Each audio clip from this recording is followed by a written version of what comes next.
તો 73 વર્ષીય swimmer Arun રાવલનો swimming પ્રત્યે ગજબનો પ્રેમ જોવા મળી રહ્યો છે. એમાં મહારાષ્ટ્રમાં વિંગ સ્વિમિંગ માસ્ટરમાં 3 ગોલ્ડ મેડલ જીત્યા છે. અત્યાર સુધીમાં સ્વિમિંગમાં 50 ગોલ્ડ, 20 સિલ્વર અને 15 બ્રોન્ઝ મેડલ મેળવ્યા છે. અરુણભાઈ રાવલ સ્વિમિંગથી અન્ય યુવાનો માટે પ્રેરણાદાયી બન્યા છે. દરરોજ નિત્ય સ્વિમિંગ કરી લોકોને પણ ફિટ રહેવા માટે અનુરોધ કરે છે. 73 વર્ષે પણ ગજબની ફિટનેસ ધરાવે છે સ્વિમર અરુણભાઈ રાવલ.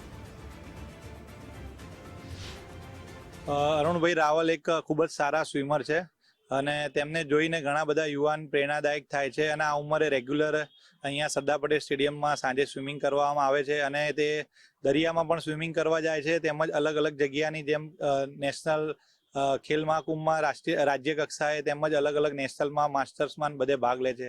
એ ખૂબ જ સારી વાત છે. जो पानी में नहाता है वो लिबास बदलता है, पर जो पसीने से नहाता है वो इतिहास बदलता है. પરંતુ આ કહેવતને થોડી ઊંધી રીતે પણ સકારાત્મક રીતે લે છે 73 વર્ષના યુવાન અરુણ રાવલ, જેઓ સ્વિમર છે અને આ ઉંમરે પણ યુવાનોને શરમાવે તેવી ફિટનેસ ધરાવે છે. સ્વિમિંગ પ્રત્યેનો તેમનો પ્રેમ ખૂબ જ અદ્ભુત છે અને 33 થી વધારે તેમને ગોલ્ડ મેડલ જીત્યા છે. ત્યારે એવા સ્વિમરને સાથે વાત કરીશું, યુવાન સ્વિમર અરુણભાઈ રાવલ સાથે. અરુણભાઈ, ખાસ કરીને આપ સ્વિમર છો અને આ શોખ ક્યારથી ધરાવો છો, શું કહેશો આપના શોખ વિશે?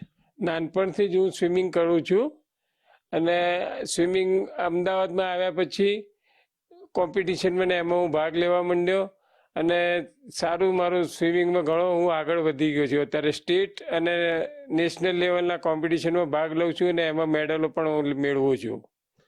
ખાસ અરુણભાઈ, આપે વિંગ જે સ્વિમિંગ છે જેમાં અત્યારે હાલ કોમ્પિટિશન હતી મહારાષ્ટ્રમાં, તેમાં 3 ગોલ્ડ મેડલ હાંસિલ કર્યા છે. આ પ્રેરણા તમને ક્યાંથી મળી? સાથે સાથે લોકોને શું કહેશો, કારણ કે સ્વિમિંગથી ફિટનેસ ખૂબ સારી રહે છે, શું કહેશો? હાજી, સ્વિમિંગથી ફિટનેસ તો બહુ સારી રહે છે. આ ઉંમરે મારે કોઈ પણ દવાની જરૂર નથી પડતી અને આ જે ગોલ્ડ મેડલ પૂના ખાતે મેં મેળવ્યા છે એ એક નવો આસ્પેક્ટ છે. ફિન સ્વિમિંગ કહેવામાં આવે છે. એમાં અંડર વોટર સ્વિમિંગ કરવાનું હોય છે, પગમાં ફિન પહેરવાના હોય છે અને મોઢામાં સ્નોર્કર લગાવીને અને સ્વિમિંગ કરવાનું હોય છે.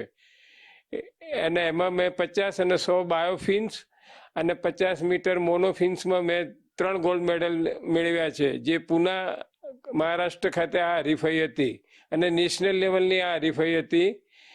અને એમાં મારો ઘણો સારો દેખાવ છે, એના લીધે એ લોકોએ મને મોમેન્ટો પણ આપ્યો છે. નેશનલ લેવલની હરીફાઈ આ હતી.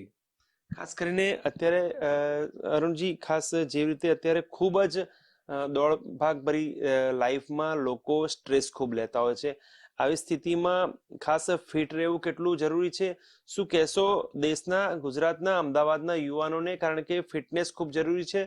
શું પ્રેરણા આપશો?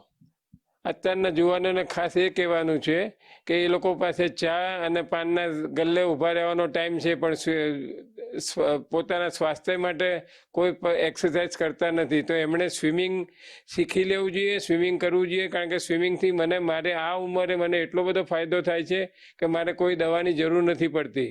તો દરેક યુવાનોએ કોઈ પણ એક્સરસાઇઝ કરવી જોઈએ, પણ સ્વિમિંગ એમાં શ્રેષ્ઠ ગણવામાં આવે છે એવું ડૉક્ટરોનું પણ માનવું છે. તો આ હતા સિનિયર સિટીઝન અરુણભાઈ રાવલ, પરંતુ સિનિયર સિટીઝન નહીં કહું, કારણ કે એક એવા 73 વર્ષીય યુવાન છે જેઓ દરરોજ નિત્ય ક્રમ પ્રમાણે સ્વિમિંગ કરે છે અને સ્વિમિંગ તેમની હોબી છે, તેમના જીવનનો ખૂબ મહત્વનો રોલ છે અને ખૂબ શોખ ધરાવે છે. અન્ય યુવાનોને પણ તેઓ પ્રેરણા આપે છે કે જીવનમાં ફિટ રહેવું જરૂરી છે, શારીરિક સ્વાસ્થ્ય એ ખૂબ જ જરૂરી છે. કેમેરા પર્સન સંદીપ રાઠોડ સાથે સચિન કડિયા, ગુજરાત ફર્સ્ટ, અમદાવાદ.